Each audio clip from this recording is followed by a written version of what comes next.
আয় হায় রে ওই বেটা ওঠ আঙ্গ বিলে মাইরা লাইবো। ওই কেডাই মারবো রে? ওই এই রাইত করে কেডাই মারবো? লাঠি দিয়ে দেখছ বাইরে মাইরা লামু।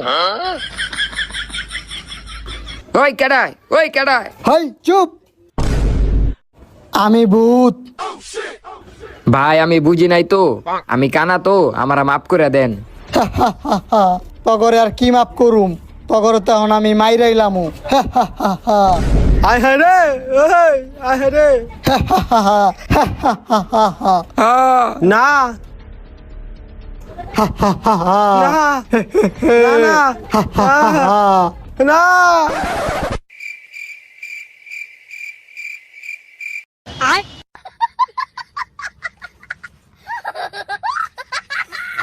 মালটা করা রে। ভূত ভাই আঙ্গ সাইডা দেন না ভূত ভাইয়া। না না না, তগো তো এত সহজে ছাড়া যাইবো না। ভূত ভাই ছেড়ে দেন, ভূত ভাই আঙ্গ ছেড়ে দেন, আঙ্গ মাফ করে দেন। আজকে যাই হয় যাক, তগরে আর ছাড়া যাইবো না। তগরে মালটা খাইই মেরলামু। চুপ, আমারে শান্তি মতো মাল খেতে দে।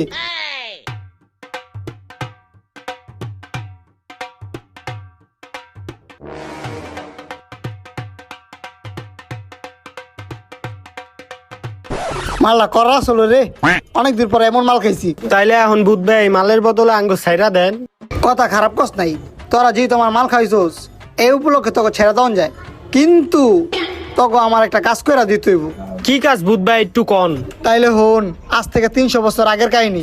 একটা তান্ত্রিক আমার বউর একটা বোতলের ভিতরে বন্দি করছে, তোকে ওই বোতল খুলে আমার বউরে মুক্তি করতে হইব। হ ভূত ভাই আমরা পারমু, আপনি খালি কন ওই বোতলটা কোন জায়গায় রাখছে ওইটার ঠিকানাটা দেন। এই বাড়ির একদম শেষ মাথায় জঙ্গলের ভিতরে 2টা কলা গাছের নিচে, একটু খুদলেই পাই যাবি গা। আচ্ছা ঠিক আছে, আপনার বউরা আমরা মুক্তি করে দিতে পারমু। আচ্ছা ঠিক আছে, তাহলে এখন আমি গেলাম। তোরা যখন আমার বউরে মুক্তি দিবি তখন আমি আবার আমু। তাইলে এখন আমাগো কাজ হইলো ওই